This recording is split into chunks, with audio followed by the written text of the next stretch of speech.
Welcome to the Embodiment podcast. This show is for you if you see the body as more than a brain taxi. It's for people interested in coming home to the body as a holistic aspect of who we are and how we live. Episodes contain practical tips, exercises you can take away, and interviews with specialists from around the world. I'm your host for today, Mark Walsh. So today's episode is a special solo one on the body and coaching. So I'm absolutely kicking myself that I haven't really done this already. Very early on, I did a review of the body and training and coaching kind of overview, but I wanted to specialize in one for coaches. I know we have a lot of coaches who listen. If you're listening to this, I'll assume you're a coach. Though I'd say anyone who's working particularly one-to-one with, a therapist, facilitator of some other kind, would also get a lot from this. So I'm going to give a little bit of overview, a bit of theory, and offer a lot of practical stuff. So a lot of sort of tools that coaches can use. That's particularly my aim with this episode. Okay, so where to begin with this field? Many schools of coaching are out there involve the body, like NLP, for example, so the body matters, and say, a classic sort of mainstream organisation in the UK like CTI would include an element of body.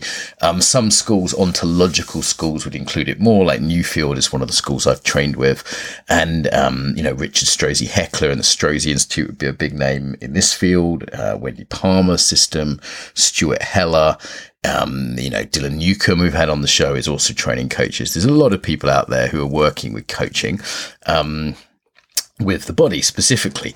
And we might want to break it down a bit. For me, this has been, last 10 years is something I've really spent a lot of time on. The Embodied Facilitator course specializes in this. We're generally either taking body people like dancers and martial artists and yoga teachers, and giving the basics of coaching. Equally, the Embodied Yoga Principles system I created, that is essentially coaching through yoga. Or we're taking life coaches, facilitators, business trainers, and again, helping them add a body element to what they do. I think we're in our 7th year in the UK, and I think the 5th in Russia, probably going to expand to other countries in a couple of years. So this is something, I'm really obsessed by. I've trained coaches pretty much from every school that's out there. And I think, because one of the few things I can say I've got some genuine expertise in.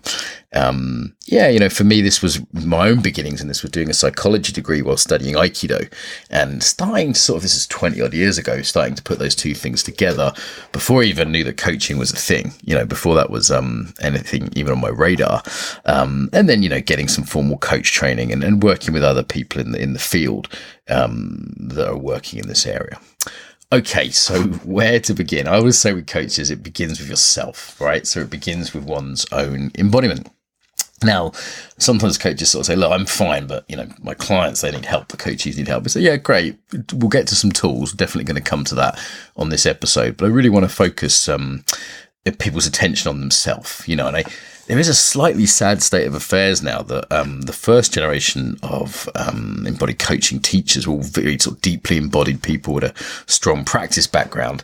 However, it's possible, in a sad state of affairs, really, there's a number of people out there now who were just learned a few sort of tricks and tools of embodiment without having that body background, whether it be Aikido, which is particularly prevalent in a number of arts for reasons I can get into another time, or yoga or theatre. I was working with an American teacher from a theatre background recently.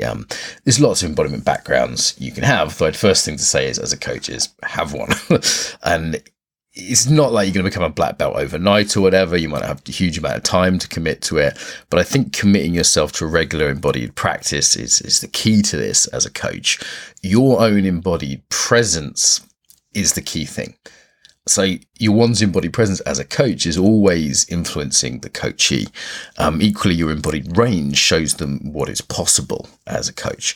So building just a general sense of embodied self-awareness, embodied presence is a key skill. So any body awareness practice, starting with meditation through movement practices and then movement relational practices, there's a sort of useful way to think of that, almost like a hierarchy of difficulty, a hierarchy of similarity to real life. And by removing complexity, challenge, by making simplicity like sitting, one is able to see a more and more refined element of oneself. One is able to build that in a more systematic way. So sitting meditation would be one end of the scale, and then yoga, we've added movement, right? But it's still not generally relational. It's not verbal.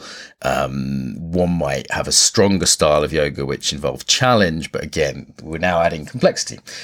Equally, if we had challenge like the martial arts, if we had or weightlifting, if done in that way, if we had relational practices, so this might be a martial arts kata, which is formal, free dance is adding another kind of spontaneity, and then if we had a verbal element, something like improv or some kind of training with a partner in kind of sexual work that involves speech and interaction. We're now at a higher level of complexity and a high level of realism, though it's possible for things at that level to be missed. So this scale is where I think coaches should build these skills if they're wanting to build their own personal presence. So starting with that embodied self-awareness, what I'll do is I'll go through a number of kind of skill sets I think it's necessary for coaches to have before going into some concrete tools. But it all starts with that self-awareness. There's a reason that meditation is so popular amongst the embodiment community, that all the embodiment, the coaches who are greats in this field are regular meditators. I think pretty much every single one. For me, I know I do much better coaching when I'm present in my own body.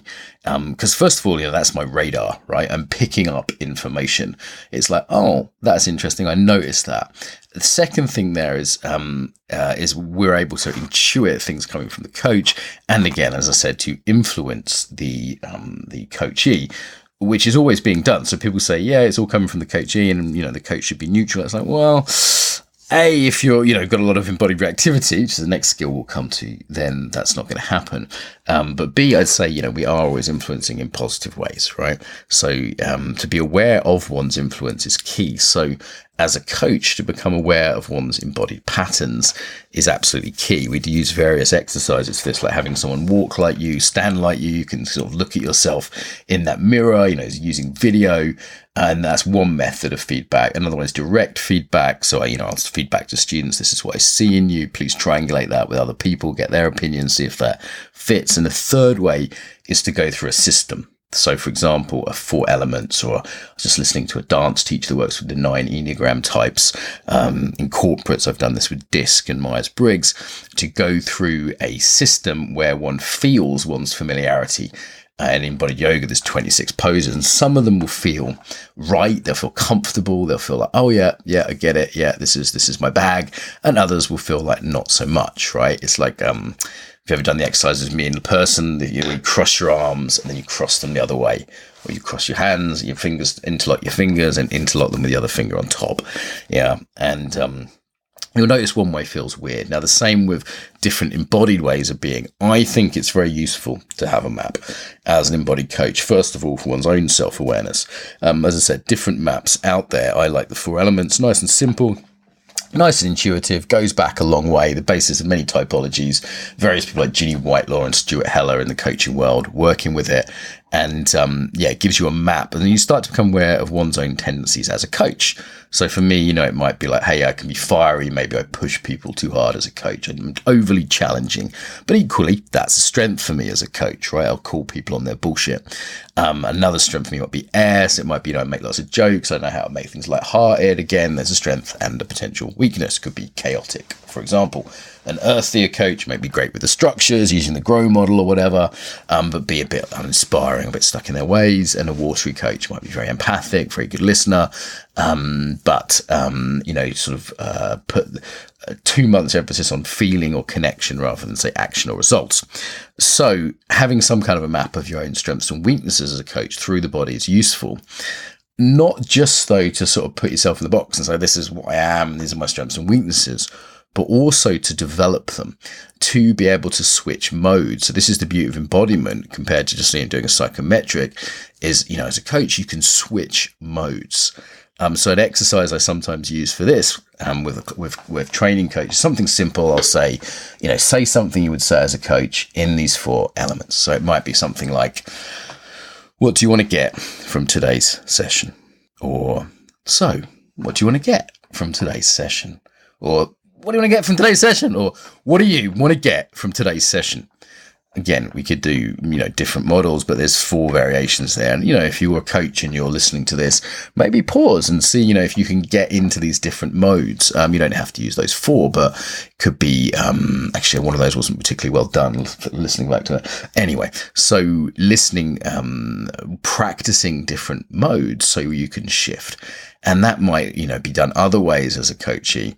You might soften your spine, move the spine forwards and back, simple kind of yin yang thing, put the feet flat on the floor as a coach, or you could, if you're doing coaching, walking or standing, stand or walk differently.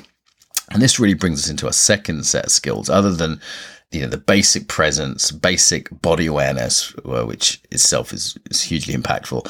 And then knowing what kind of body impact you're having.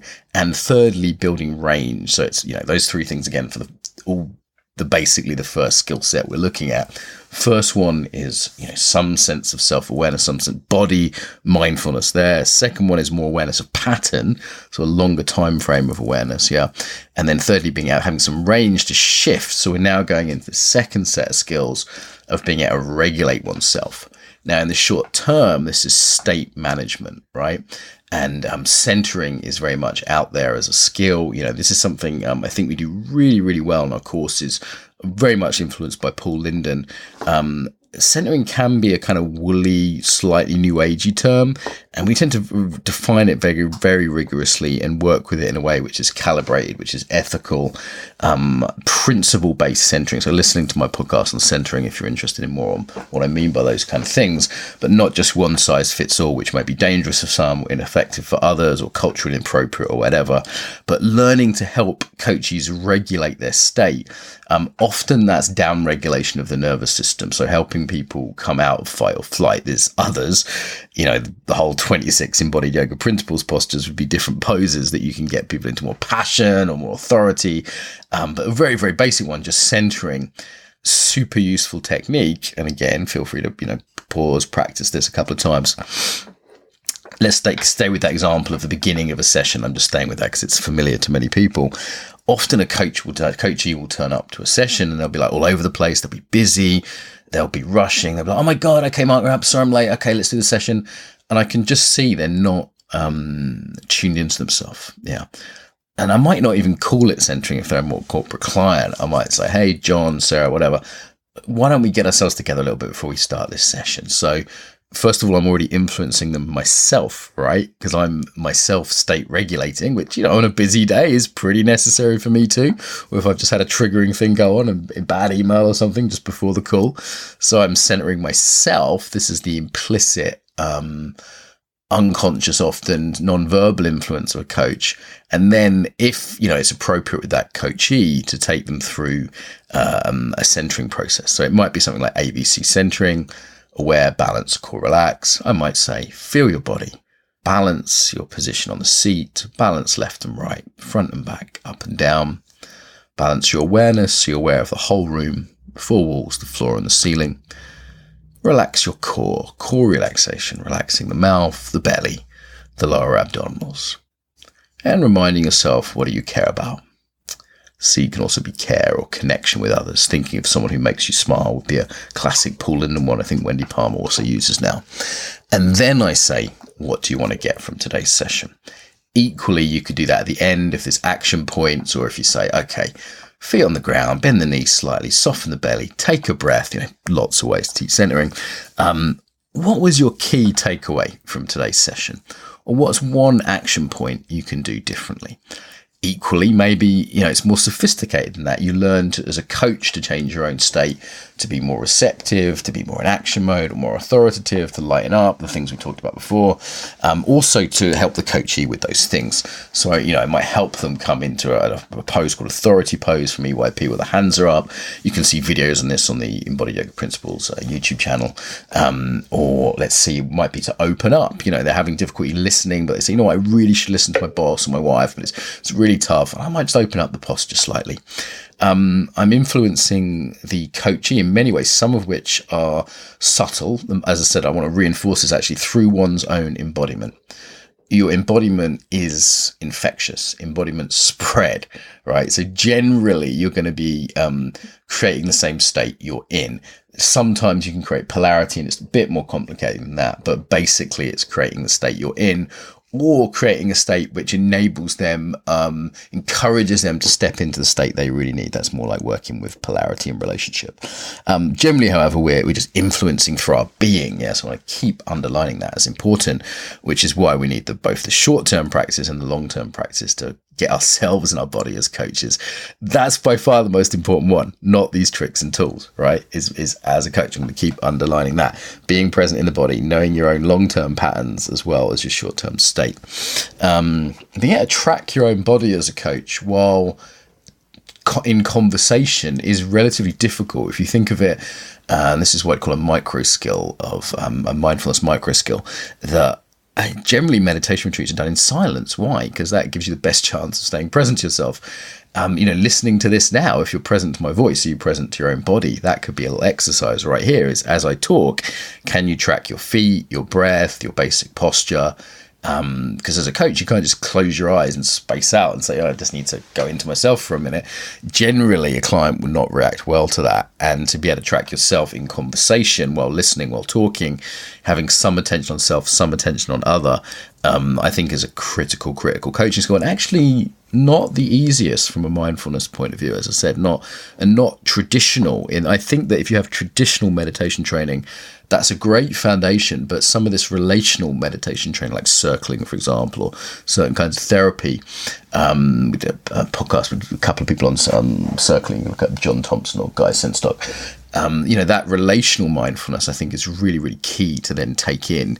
And the way I'm working with students is, we have them meditating in the morning on retreats we do, but then we'll get them to sit in pairs and we'll say, first of all, just look at the other person. Mindfulness of the other, right? Can you track the other person's breath, for example? Can you track the other person's posture, the blink rate, noticing how that changes, the colouring of the cheeks, the tension in the hands that you're not even really looking at, just in peripheral vision.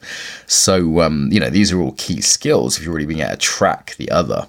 And this brings us on to the third skill set, which is social awareness. So you can look at my stuff on embodied intelligence if you want to see this visually mapped out. I appreciate it could be a little tricky to track verbally. So we've got the self-awareness, both in terms of state and pattern, and then we're able to change our own state and our own change in pattern. So regulating ourselves as coaches, and then perhaps taking that, into the coachee. But another skill there, the third skill set, if you will, would be this social observation, so social awareness. So looking at all these things that are happening, hopefully while still being aware of and regulating yourself, and observing the client. This is a key skill. Sensory acuity, they'd sometimes call it in NLP, for example. And again, if you're not in your own body, you're missing how things are being mirrored, how things are showing up in your own body as a reflection. And if you're not relatively centered, relatively calm, if there's too much going on in your own body, it can be very difficult to tune in. So, key skills there. And the third skill here is obviously as well as looking at a person's state, it's being able to see what's more of a pattern, where the muscles have sort of shaped them in a certain way, where there's a certain way of being is shaped. And I think only with this listening, which is both empathy and observation, so it's almost two skill sets. One is the empathic resonance in your own body as a coach, which, again, you have to be a bit careful of. If you do too much of that without self-regulating, you're not going to end up in a good state if they're not in a good state, right? In the same way as your state can spread to a client, theirs can spread to you. So it's, for me as a coach, it's like, am I leading them somewhere positive, or are they leading me somewhere? And for me, the coach is in a leadership role in terms of somatically, and I would argue that one against people that would say, no, all we do is respond. Yes, we're in service, but there's a certain somatic leadership there that I'd say is primarily the coach's responsibility. For me, it's very much my responsibility as a coach to turn up to turn up self-regulated, whether that's factors like food and sleep and exercise, and also, in the moments before that coaching session, that's my responsibility. And I hope the coachee turns out well. I might have words with them if they kept turning up in a bad state, but sometimes it's just the reality of their day and their life. at the end of the day, I'm the one being paid. So, I take on that responsibility for somatic leadership, we could call that. Okay, so that's the fourth skill set, which is influencing them. That could be indirectly through my own self-regulation, as I mentioned. It could be directly, like a centering exercise, getting them to stand or sit in another position. There's this weird thing that coaching should always be done sitting down in chairs. Why? Why not have it standing up? I regularly walk with clients through the park. I change my own walk to slow down and speed up, to look down in order to help influence them that way, to lie down. And again, if you are trained in various systems and the client is open to it, to stand in different ways, whether it's the arms open or the arms outstretched or the arms up, the spine in different ways, or some clients you can do really crazy stuff with lying on the floor or whatever, pretending to be an astronaut. But, for many corporate clients, that's not on. It can be very small changes in the client. It might be even as simple as like, hey, shuffle in your seat, move in your chair, try and look at this, see if that helps you from a different point of view. I'll do this 4 elements brainstorming with a client where I'll say, okay, so we're working on a problem. Let's say, how to improve the marketing in your company. Okay, great. I'll have them sat in a really solid, earthy way. And it'll be like, okay, what systems and structures do you need in place? And then I'll have them open up and it'll be like, who do you need to listen to? What ideas do you need to open up to? Then I'll have them lean forwards, maybe put the hand forward, get into a fiery, more breathing in the chest. And I'll say, what are you passionate about this? Like, where's the, having to put one hand up and say, what do you need to say no to do the marketing well? Where is the marketing going? And then I'll get them to wave their hands in the air and it will be, what do you need to let go of? What do you need to lighten up about this? What's a crazy idea? Total left field. Excuse me, turn my heater off over here for the marketing. And if you want to hear examples of that, you can look on YouTube and put in 4 elements coaching. I think I did that with Joel when I was on Coaches Rising podcast. They've got some great resources on the body for coaches. So big up to Coaches Rising while we're out there. So that's another way I would work with a client. Another tool I would work with would be contrast. So it would be to contrast 2 very different ways of being. I might exaggerate first. It's one of Wendy Palmer's things. The body learns through exaggeration and contrast. So exaggerating a way of being that they have, and then that can become comical or sometimes emotional. They'll be like, wow, I'm actually really in despair around this, A slightly more complex way would be like to see if there's a movement that kind of wants to happen. Maybe the head turns to the side and then getting them to take that further. It's like the body is verb, the body is process, like what wants to happen there, what wants to come out. Simple relational practices with a client. If I'm face to face, most of my coaching, by the way, is on phone or on Skype. You can do almost all of this in that setting. It's a very simple relational one. It's just to touch palms with the client. So as if you're kind of dancing or something. So palms facing forwards, hands out in front of you, touching palms. And so much information in that as a coach. If one is listening, it might, notice they're dominating me, or I might notice that they're, very, would be easily to push over. I might notice very open or very closed. They keep me far away or they take me close. These are all things that can bring out a great conversation. The body reveals, right? There's this saying, the body doesn't lie, which isn't totally true, but it does, it does say something of value, which is, things can come out that way. And you're setting up metaphors with clients. A client might say to me, oh, my boss is always looking over my shoulder, and I'll literally stand behind them. Or they might say the weight of the world is on my shoulders. Let's stay with the shoulders. And I might, stand on a chair and push down on their shoulders, asking permission, again, with the right clients, obviously, physical factors to be taken care of. And I'll say, how is that? What is that weight? And by adding physical metaphor, they might say, I really held in place, and I'll hold them in place and be like, okay, what's holding you in place? What do you need to get free from that? I'm actually creating this simulator. We call this simulating to work with the client. And this is what I'm getting onto really here is principles for working with coaching with the body. Yeah. So principles here, things like awareness and choice. Yeah. Basic principle is helping a client bring awareness and then helping them choose other options, or awareness, range, and choice. So I sometimes express that. So this is the basic job. I see it as personal growth generally, but also embodied coaching is we're helping a client become aware of their state and patterns and giving them a choice both of state shifting and practices, helping them establish practices. That is itself a long term art. I'll come back to that in a minute. Whew, it's a bit of a download this. Maybe it's time to pause and take a breath. I just got inspired to do this at 9:30 at night when I realised I didn't have a special episode on coaching. I thought, that's crazy given how much work I do in coaching. So it's a bit rambling, and I'd point people to the book, The Body in Training and Coaching. If you subscribe to the newsletter at embodiedfacilitator.com, you'll see a lot of images and things in writing around this, which will be helpful, and that comes free with the first newsletter. And the centering book you can also buy at Embodied Facilitator if that was interesting. Okay, what I was talking about, principles. So awareness and choice, primary one, but then there's centering principle, there's simulated principles, there's exaggeration and contrast principles, process. Now, these take a couple of years to learn, so you're not going to get them from one podcast. But the basic idea here is, rather than just working with tools, we're helping coaches generate their own tools, their own ways of doing centering, their own simulators for unique client situations or unique cultural backgrounds that I haven't thought of. You know, you have to do this with coaches, I think, or else you just photocopy a photocopy and it's no good. I mean, it's nice to learn some forms. Like I learned embodied listening exercise. I think I saw it both from Paul Linden and Richard Strozzi Heckler, where you put a hand on someone's chest in front of the heart, you're facing that person. I think they got it from Bob Nadeau, actually, an Aikido teacher. And that's a great form for listening, right? But what if someone says, actually, I don't want to be touched, or it's a corporate environment where you can't touch someone? Well, you need to know the basic idea of embodied listening. So what's the principle behind that of helping someone, stay present to someone else, tune into someone else? And you can do it with a touch on the shoulder. You can do it back to back. You can do it with no touch at all, just with awareness. You can do it with hands outstretched. There's a lot of ways to do it. And so don't be too attached to particular forms, which you'll see teachers do. You don't have to teach centering with a grab like some people do. You can teach it with tissue throwing like Paul Linden. But if tissues are too weird, you can use words. I was teaching this in Lithuania. We started doing it by walking in the snow. We're using the principle of triggering someone's stress response to help them work more skillfully with it.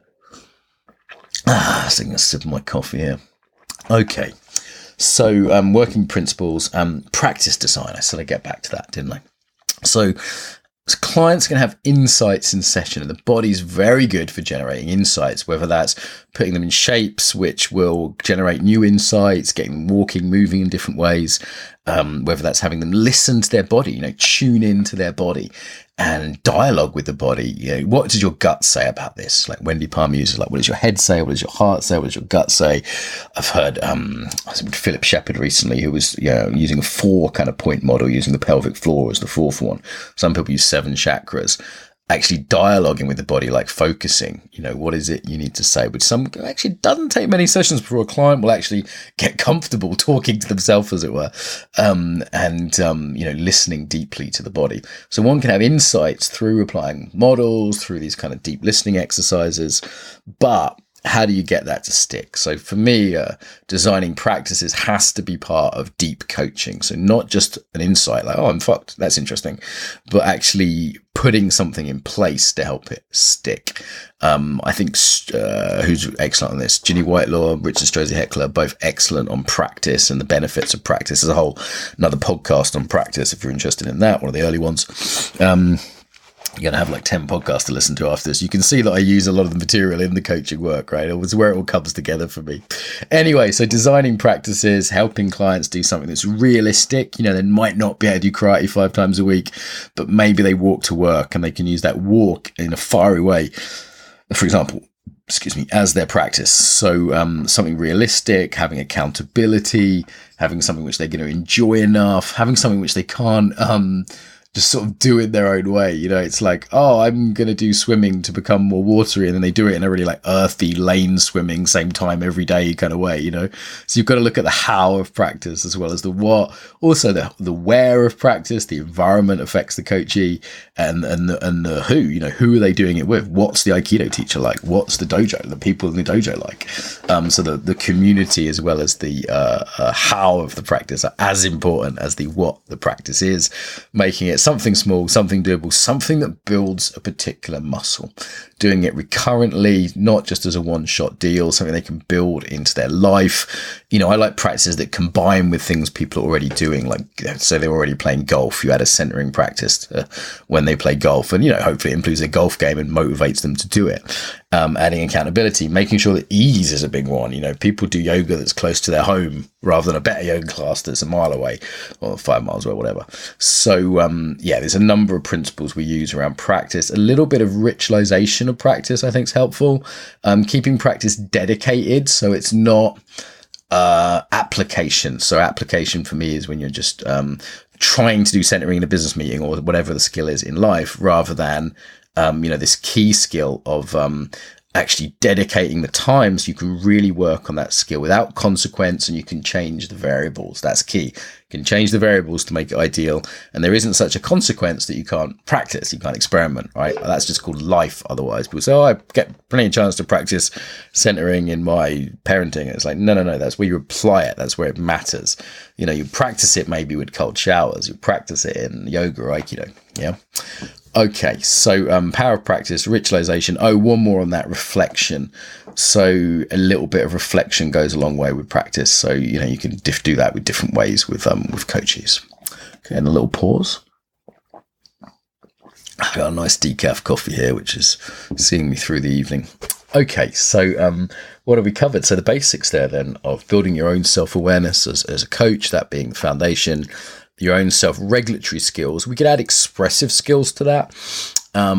Definitely getting in one's body, working with expression through things like dance and improv, helping coaches, express, I think is really vital.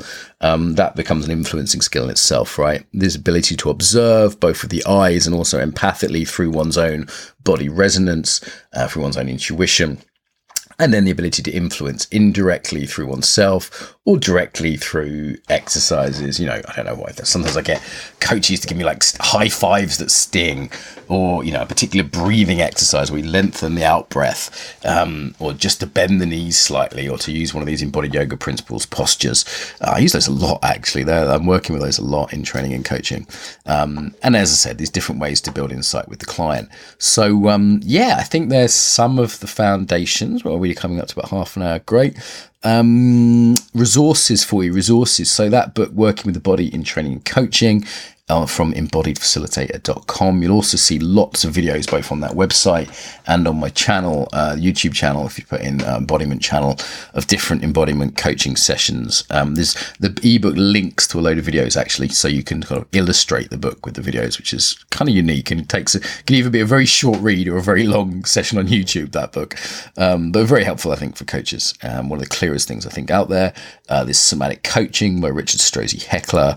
There's Wendy Palmer's book on leadership embodiment, for example, which is about leadership, but a lot of it applies to coaches. So Ginny Whitelaw in this work, Dylan Newcomb in this world. There's not that many companies working with. Coaches Rising, I mentioned before, they do an online course. I've got some online stuff myself. I think they're the main players in this field. I'm just going to look on my bookshelf to see if I'm forgetting anyone. The late great Doug Silsby, of course, we had on the show. His skills in this area are pretty profound. I think they're the main ones in terms of resources. And I'd encourage, if you're a coach out there who wants to work with embodiment, first thing is get a regular practice.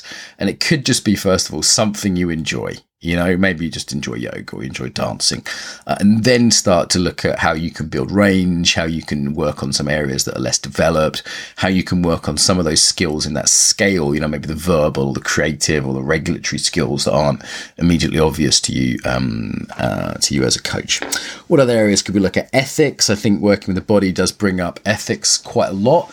Particularly in terms of consent. My students, I'm asking them to ask consent before touching coaches, for example. Calibration's a big one, not going in too hard or too fast, not to scare people off, to keep it kind of safe for people, And we could talk about the neuroscience of coaching in the body too, in terms of I don't know, things like Stephen Porges' vagus nerve, the idea that people being able to stay in that social engagement system and, not go into fight or flight. There's a whole neurology of it there people can look into. It's not my expertise. Mandy Blake's good on that stuff, a bunch of other people, but, certainly the neurology can help to explain it a little bit. I might say, the neocortex is shut down during this, and people kind of go, that's why I did something dumb. Now, it's not strictly true, it's not totally shut down, but it gives them a bit of a model which can be helpful. Explaining a bit of brain science can help some of the corporates, or explaining some of the evidence base like Amy Cuddy or something like that can be useful for some clients. But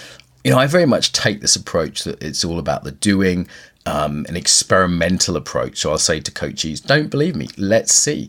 I do the Paul Linden pushing exercise where he, if you Google Paul Linden on YouTube, you'll find various videos of him doing this, where, we have say, hey, say something which isn't true. See if your posture gets stronger or weaker, or raise your eyebrows, go into a fear response. See if your posture gets stronger or weaker. So I like to work with this way with clients where we're really saying, don't believe me, let's test things, let's test things. And I think as well, these models and tools and, some of the things I presented, that breaks down after a while. For me, I work very creatively now, very intuitively. A lot of what I can do could look quite anarchic, or it could look like nothing at all. It's just a very subtle tuning into my own body, or very subtle influencing of the other. Joseph Riggio is excellent at this. We hosted in Brighton. He can really just sort of subtly influence people.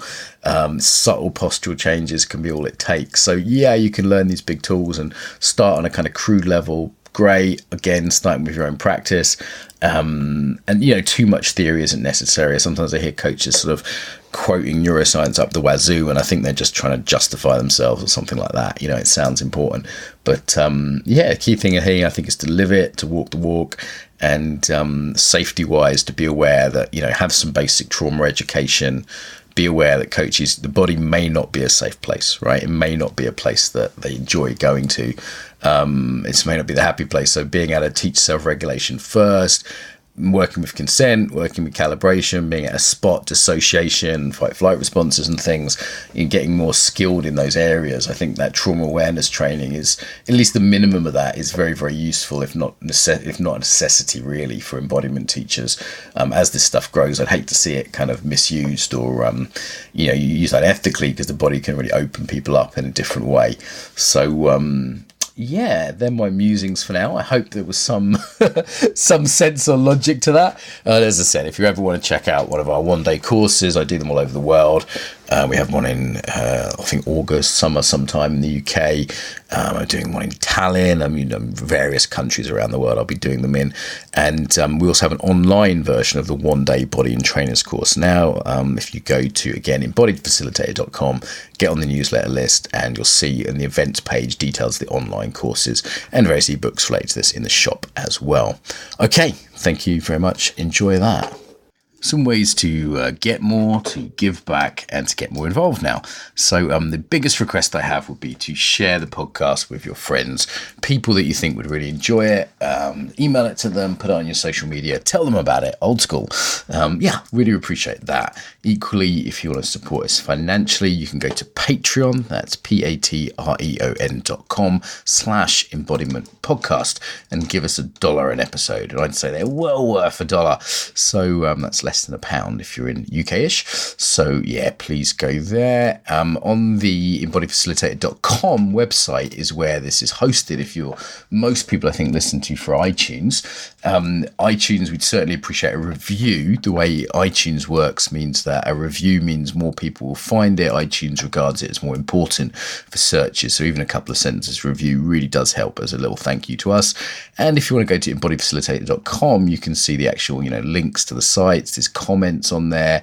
The Facebook group tends to be where people discuss things. So if you go to put in the Embodiment podcast into Facebook, there's a page which is relatively quiet, and a group which does have some discussion on. So I will reply to things personally there. So also on embodiedfacilitator.com website, there's all sorts of freebies there. There's videos, there's free ebooks, there's ebooks you can buy. And of course, there's our newsletter list if you want to stay in touch and learn about things like the Embodied Facilitator course and our next Embodied Yoga Principles teacher training. Then go to that website and you'll see a little pop-up and you can get the newsletter through there. Okay, so I think they're the main ones. Tell your friends, pay us some money on Patreon, give us a review on iTunes, send us your email if you want to be on the newsletter list, and get involved on the Facebook. There, bit long. Pick whatever you like that works for you. Till next time, welcome home to the body.